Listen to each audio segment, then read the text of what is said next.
Congo. Yahweh, Yahweh, batela mitombo. Yahweh, Yahweh, benisa Congo. Yahweh, Yahweh, batela mitombo.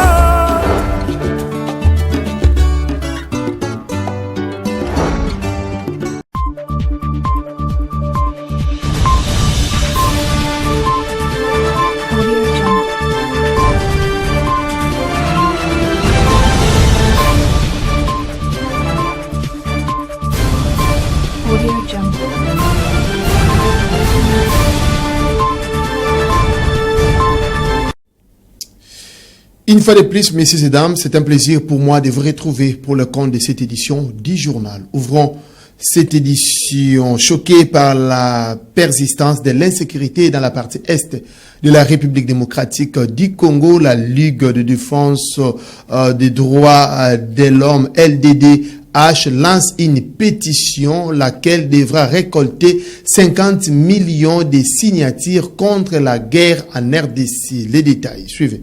Du 5 septembre 1996 à nos jours, soit plus de 28 ans, jour pour jour, qu'il y a la guerre interminable à l'est de la République démocratique du Congo. Des atrocités qui ont causé plus de 12 millions de morts. Chaque Congolais est appelé d'apporter sa pierre pour la restauration de la paix dans cette partie du pays. C'est dans ce cadre que la Ligue de défenseurs des droits de l'homme, LDDH en sigle, a mis en place une pétition qui devra récolter plus de 50 millions de signatures. Cette information est dénommée « Plus jamais ça au Congo ». 12 millions de morts, c'est trop. L'information a été publiée ce lundi 1er juillet 2024 par le président national de cette structure, Maître Bobo Kilamba Sacré, au cours d'un point de presse tenu autour de la piscine de l'hôtel Lédia. On a réfléchi à un projet pour dire plus jamais ça au Congo. On a encore ajouté, on a dit 12 millions de morts, c'est trop.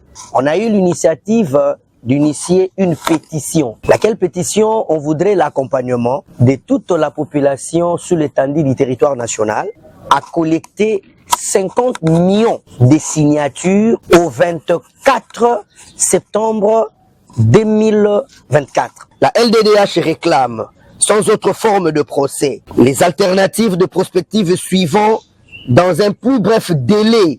1.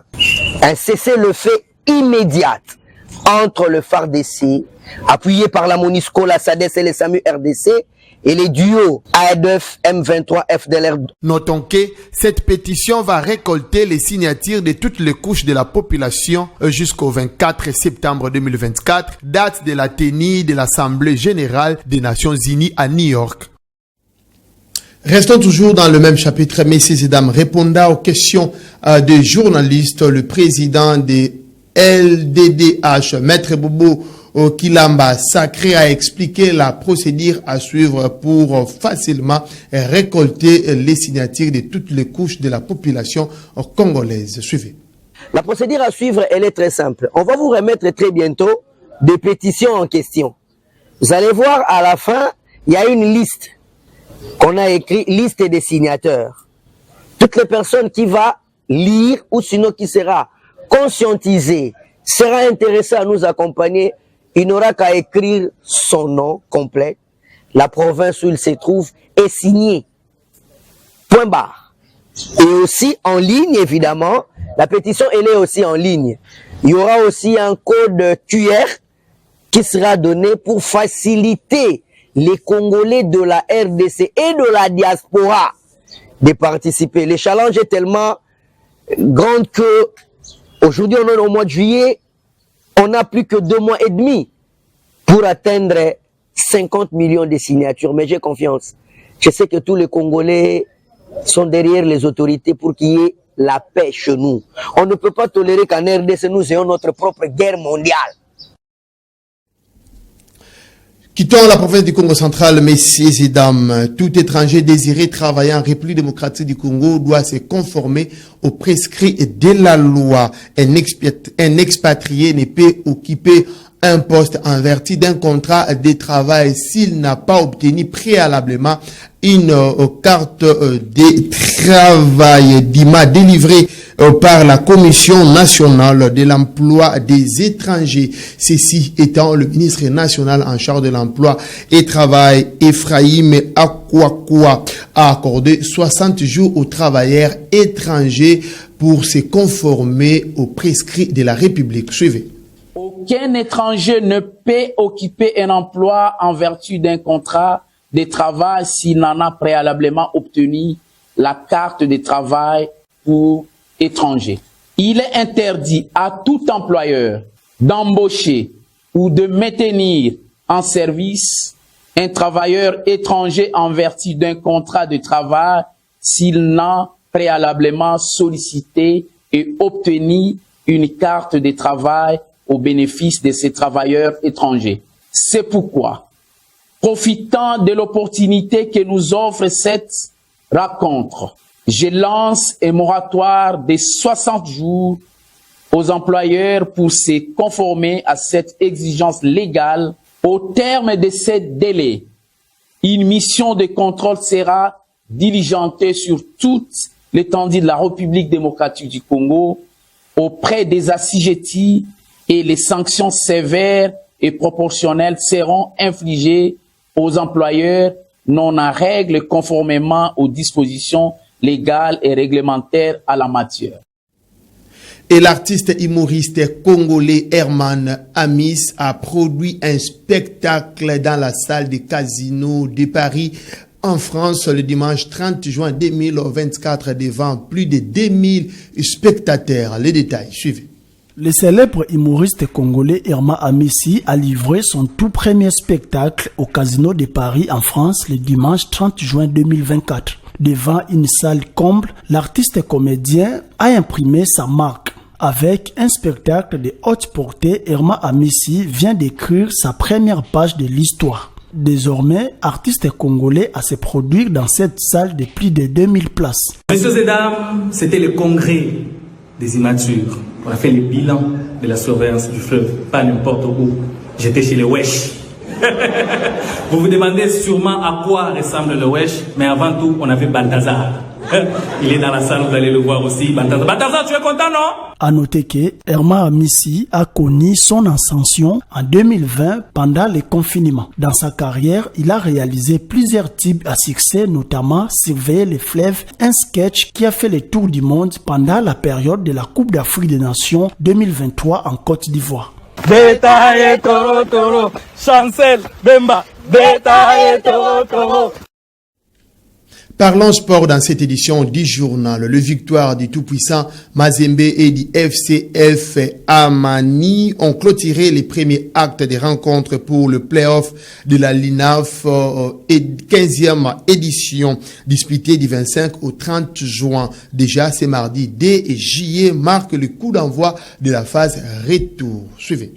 Sans surprise, le tout-puissant Mazembe de Lubumbashi et le football club féminin Amani de Kinshasa remportent la première manche de la phase de play-off, terminant respectivement leader du groupe A et du groupe B. Dimanche 30 juin, les Corbeaux ont laminé les filles du football club féminin Tosepela de Mahagi sur la note explosive de 12-0. Pour avoir enregistré 3 succès en autant de sorties, le TP Mazembe s'installe en tête de la poule A avec 9 points devant le cercle sportif féminin Bikira, deuxième à 3 longueurs. En seconde rencontre dans le groupe B, le FCF Amani est venu à bout du Daring Club Bouéremana sur le score serré de 3-2. Une victoire qui permet aux Quinoises d'arracher la première position avec un total de 7 points, possédant 2 unités de plus que leur poursuivant direct, le FM Sichana de Lubumbashi. Terminée, la phase aller cède la place à la manche retour. Ce mardi 2 juillet au stade Mazembe, le football club féminin Banamukuba se mesure au cercle sportif féminin Bikira. Le FM Sichana croise l'AS Kabasha. Au stade Frédéric Kibasa Maliba, Tosepela affronte Mazembe, Bouéremana joue Amani. Pour avoir livré 12 matchs, l'acte 1 des playoffs de la 15e édition de la Ligue nationale de football féminin a produit 61 buts pour une moyenne de 5 buts marqués par match. Place à l'information au-delà de nos frontières. Élections législatives en France. Au Rassemblement national, les militants n'ont pas caché leur joie au moment des résultats partiels. Les temps étaient moins à la fête du côté du nouveau front populaire. Le militant se prépare à une campagne intense. Un élément de nos confrères de France 24. Suivez. Comme pour un décompte de Nouvel An, explosion de joie des militants du Rassemblement national à l'annonce des résultats. Au premier tour des législatives, le parti arrive très largement en tête. À Hénin-Beaumont, fief de Marine Le Pen, ils sont des centaines à savourer. C'est la joie, c'est Noël avant l'heure. Nous sommes très heureux, on a mené une très belle campagne et je pense que on a le résultat de toute façon. Donc maintenant on espère qu'au deuxième tour, Jordan Bardella sera Premier ministre. Bain de foule pour Marine Le Pen. Lève ta main, Oui. Comme des dizaines d'autres candidats de son parti, elle a été élue ici dans le Nord, dès le premier tour. Pour ses militants, c'est le signe d'une dédiabolisation payante. Non, on a grandi, on a évolué, on a d'autres personnes politiques qui représentent le pays. Il faut arrêter de reparler du Front National, ça n'existe plus. On n'est pas comme avant. Des allures de grand soir au RN. Réaction plus sobre à Paris, au QG des Insoumis. Le nouveau Front populaire, la coalition de gauche créée en un temps record après la dissolution, a pourtant tenu son pari, arrivé en deuxième position. Les militants sont sonnés par le score du RN, ils espèrent un sursaut au second tour. Mon ressenti, c'est que la gauche a eu raison de réussir à partir unie, que grâce à ça, l'extrême droite n'est pas si loin devant, trop. Et bien sûr, c'est inquiétant, mais ça nous remotive à partir en campagne et à faire en sorte que, certes, là, ils sont devant, la semaine prochaine, on sera devant. À la troisième place du scrutin, la majorité présidentielle avait anticipé la défaite. Pas de soirée électorale, seule une prise de parole du Premier ministre à Matignon. La coalition menée par Gabriel Attal pourrait perdre la moitié de ses députés, selon les projections. Qui commence bien, finit bien. Mesdames et messieurs, nous sommes arrivés à la fin de cette édition du journal. Merci de l'avoir suivi et surtout, bonne suite des programmes chez vous. Au revoir.